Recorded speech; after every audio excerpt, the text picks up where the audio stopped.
Alright guys, we are back. This is another episode of Strategic Angling presented by K&K True Value in Bettendorf, Iowa. This is episode 26, I'm going to say. I'm going to go on record, so this one's maybe 26.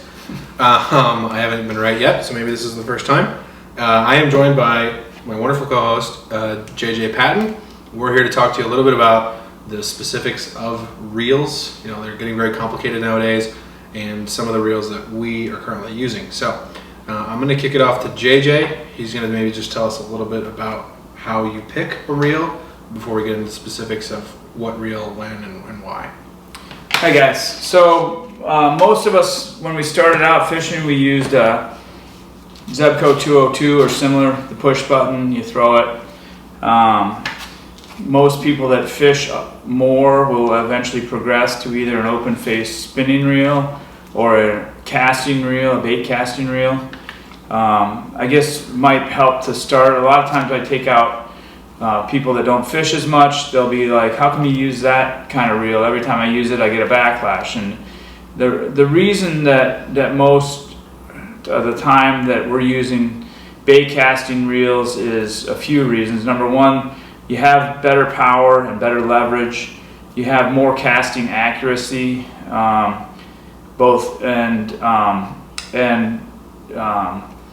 It's just a more direct connection from you to the fish, so there's not as much to go wrong. The advantage also for throwing medium to heavier lures is you can put it on a dime. You can use your thumb and your eyes to visualize the cast and drop it right on it. A spinning reel is nice. It's probably better with light line. The drag systems typically are a little smoother. They throw light lures a long way because they don't have to move anything. You just throw and the line comes off. So the advantage to bait casting reels, you'll figure it out if you get into heavy weeds or heavy trees and you need to get the fish out of there. You have a lot more power. The spinning reels, the advantage is throwing lighter lures because it can be extremely frustrating on a bait caster.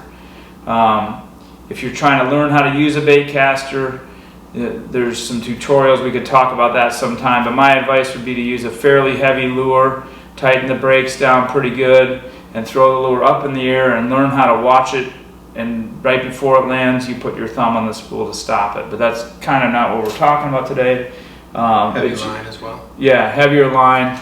Yeah, you can throw a 20-pound line on a bait cast pretty well, and if you try to put that on a spinning reel, you're going to have loops like crazy. So that's a little bit of a background, I guess, on what you use. I mean, I would say in the river, I'm using a bait casting reel in the high 90% of the time. Maybe in the fall or the spring, or if I'm targeting smallmouth, I might be throwing a smaller or a spinning reel with a smaller weight lure. But otherwise, most power fishing you'll see will be with a bait caster, and most of the more finesse stuff would be with a spinning rod. So that's a good background on the two different kinds, bait casting, spinning. That's a whole nother video probably on which to use when. But what we wanted to do today was give you a little background about, you know, the numbering, how to pick a good all-around reel, how to find a more specialized reel. You know, these companies are coming out with finesse series for bait casters and, you know, big inshore style reels for heavy, thick braided line now. So we just wanted to talk about some of the numbers, and especially on the higher end things, what they mean, what is all this terminology, the acronyms, so that you guys can pick the right reel going forward. So JJ, tell us a little bit about how to pick what the number is that indicates the size of a bait caster. So usually you've got, most companies will have a 50, 100, 150, and a 200, and it's basically the size of your spool. The bigger the number, the more line it's going to hold, the bigger the spool is going to be. And this is true in spinning too. Yeah, yeah. And those are usually numbered 1,500, 2,000, 2,500, 3,000, 4,000. So they just have an extra zero added. I don't know where they come up with the numbers, if that's... Don't ask us. But yeah. We just buy them. I think, you know, if you wanted a middle of the range, you know, I would say a 2,500 series spinning reel and a 150 size bait casting reel would kind could be the Miley Cyrus or the best of both worlds as far as like Nice. Yeah, the more line you put on it, the heavier it is. So if you're throwing lighter lures, this bait finesse stuff, if you're throwing a lighter lure on a casting reel, you want a 50 or a 70 series reel. It doesn't hold the spool doesn't weigh as much, it doesn't hold as much line. It makes it easier for that light lure to pull the line out of the spool. But if you're casting a big swim bait or even a frog, or if you're inshore fishing or saltwater fishing or bombing crankbaits, you're going to want a 200 or a 300 because you want a lot of line. You want to be able to throw it a long ways, and most of those lures are a little bit heavier, so you can throw them. But you want to hold a lot of line on there too because you're casting it 75 yards out there. So in addition to line size, people are going to hear what you just said and go, oh, maybe if I'm flipping, I should, punching, maybe I should use a small little reel because I'm not using much line. But in addition to line capacity, the bigger reels have stronger drag. Yep. More improved drag, bigger handles. So people who punch are using 200, some even maybe 300 size reels. Yep. And that's because of the bigger the reel typically, the more powerful drag, the bigger handle you got, the more torque you can instantly get on a hook set. So 150 size is more of your all around. 200 is maybe just all around, but a little bit bigger spool. A lot of river guys I know use 200 for everything, and we probably do quite a bit as well. Yeah. And then so we got the number. What's the acronym? So I know Shimano, Daiwa, I don't know, Luz maybe does it a little bit. I know I'm familiar mostly with Shimano. You're both, but you'll see, like, for example, pick one here up the box. I got a Chronarch MGL 150 HG, and if you don't know what those numbers all mean, you're like, what the heck is that? So tell me a little bit about, we've talked about the 150. We get the size, it's the run-of-the-mill size. What is the HG? What's an XG? What's an XS? What are all those acronyms? So usually HG is high. Well, every company has a different acronym for their speeds. Yeah, an HG I think is 7 to 1, and XG is 8 to 1 or faster, and that's your gear ratio. So every time you crank the handle once, a 7 to 1 reel, the spool goes around 7 times.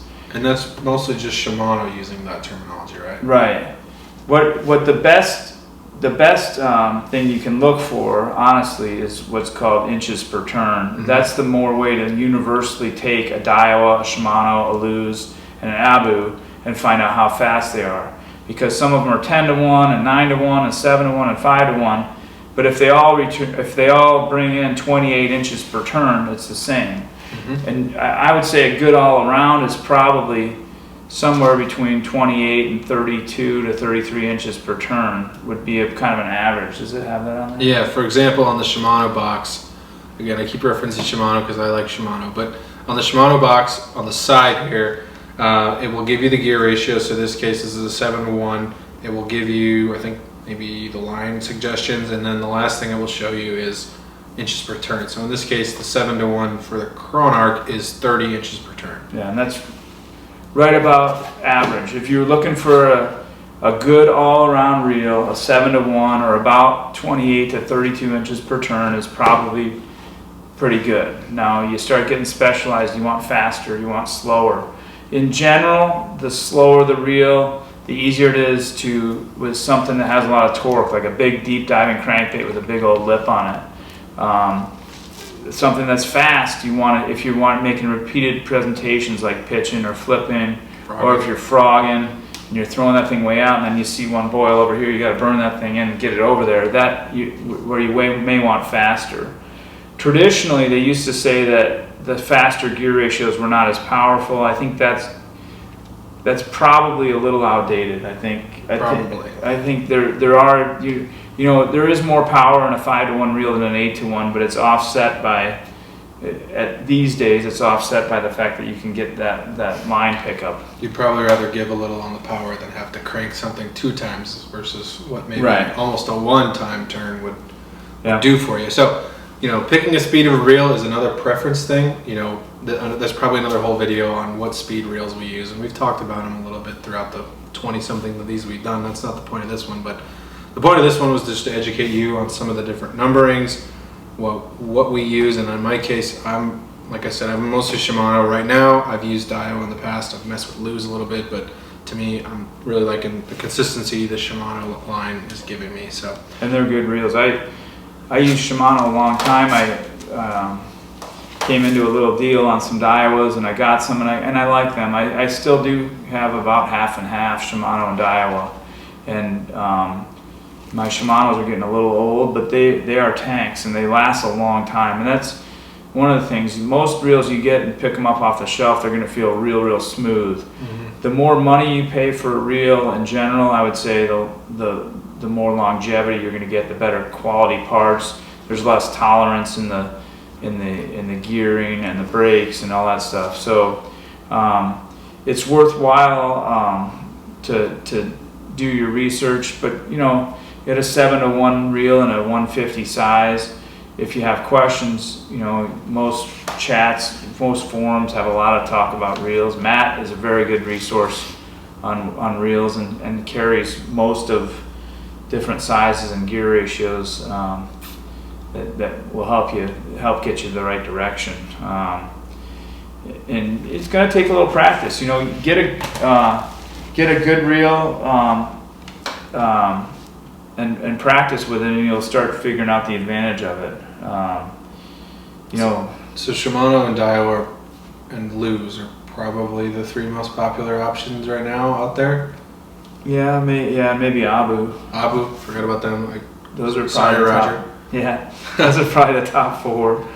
And Lose and Abu's not American. So most of these higher end reels are coming from Japan. I think most of them are made overseas. Yep.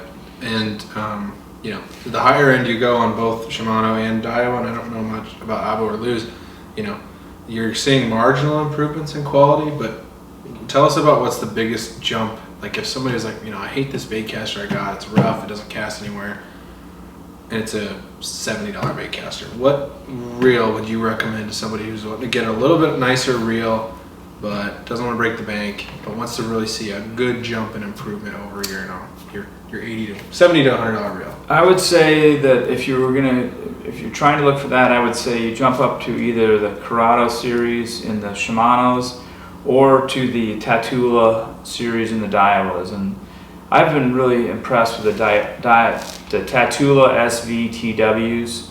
They come in a 6.4, a 7, and an 8-to-1 gear ratio. The nice thing about those three different on a Daiwa is they use different color accents on the reel, so you can look down in your rod box and know that's a 7-to-1, that's an 8-to-1, that's a 6.4-to-1, and it's about, you're probably going to pay mid to high 100s for that reel for either one of them, and that's not, you know, that's a lot of money, but if you take care of it and you learn how to clean it or send it in to be cleaned, you know, it's going to last you, 20 years or more. You might have to replace some brakes or something, but maybe not last the two of us, but yeah, somebody to yeah. But you brought up the Corrado series, so that's one that I have found a home with, and Matt's got me hooked on. And the nice thing about the Corrado series is you can find a different Corrado right now, probably just like you hear with the Tatula, in different shapes and sizes and presentations. So for the most part, nearly every reel I've got that's a baitcaster is a Corrado.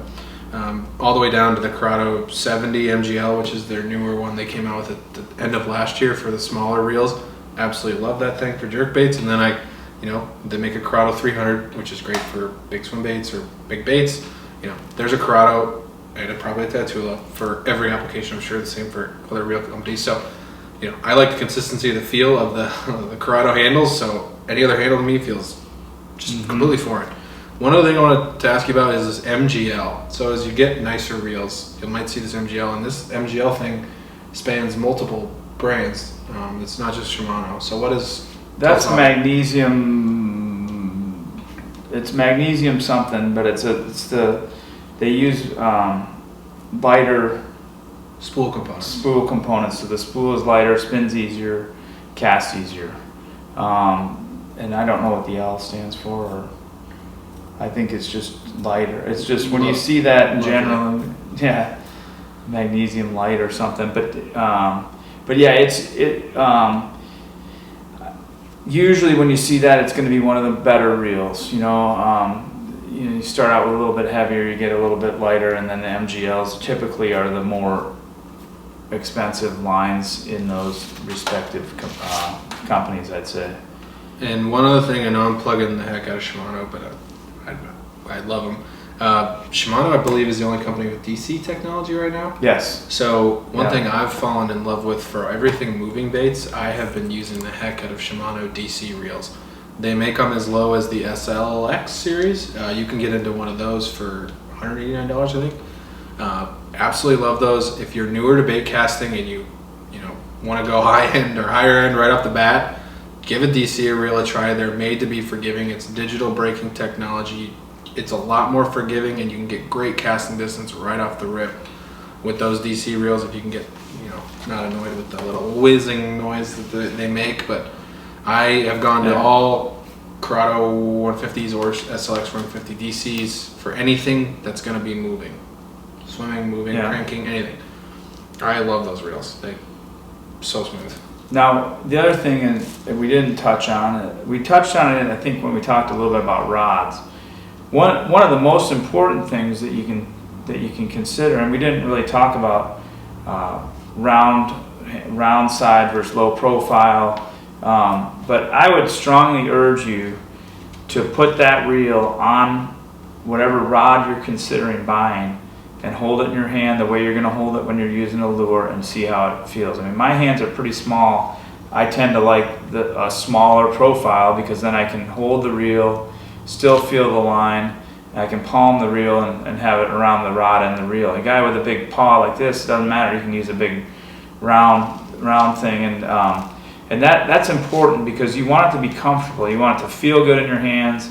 You want to be able to throw that thing all day long without stretching out your hand or having your hand too tight. If your hands are big and you hold this little thing like this, it's a little different.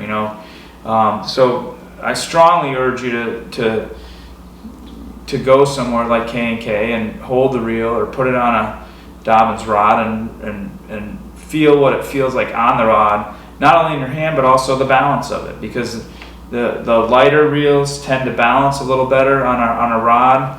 If you get a big heavy reel and put it on a rod, sometimes that rod's gonna not feel right in your hands, and that's really the bottom line. Is no matter how much you're spending, you want it to feel right. Mm-hmm. When you're throwing, if you're holding your rod down like this, you don't want the tip hitting the water because it's wanting to go that way. Or if you're holding it way up like this, you don't want the tip, flying up in the air because the butt's too heavy. So balance is very, very important in a rod and reel, regardless of how much you're spending. And sometimes you spend more, the reel is lighter and doesn't offset the balance as much, and that's one of the advantages of paying a little bit more for a reel, is that the components weigh less, the reel weighs less, and it feels better. Mm-hmm. And you mentioned something during that last bit about reel shape, and I would say maybe one of the key differences of Shimano and Daiwa is the shape of those reels. I think Shimano has a rounder, boxier profile versus the Daiwas, I think, are maybe a little flatter. So yeah, and I've heard feedback from a couple people now that have said the Daiwa feels better in the smaller hands. Yeah, and that may be why I'm kind of going that way. I threw the old green Corrado for 20 years and loved it, and I kind of went up through the Corrados from the B, the C, the D. They came out with the D, I think it was, and that's kind of where I got turned off a little bit because it was a crap reel, and they've gotten better again. The E's were good, the F and the G's are good. So, but anyway,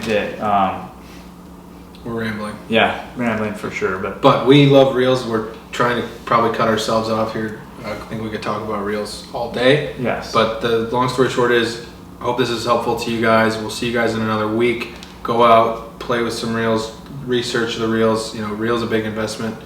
It shouldn't break down on you, but finding yourself a nicer, newer reel is a sure way to put a smile on either of this guy's faces. So. Yeah. Anyway, do you got anything else to add? No, I think that's it. I think it's good. Go get nice 7-to-1 gear ratio Yeah. in whatever brand you feels good and looks good, and try it, and then you can expand from there. Well, we'll see you guys next Tuesday. This has been another episode of K&K Strategic Angling, and I'm your host Brady, and that's JJ. See you guys. See ya.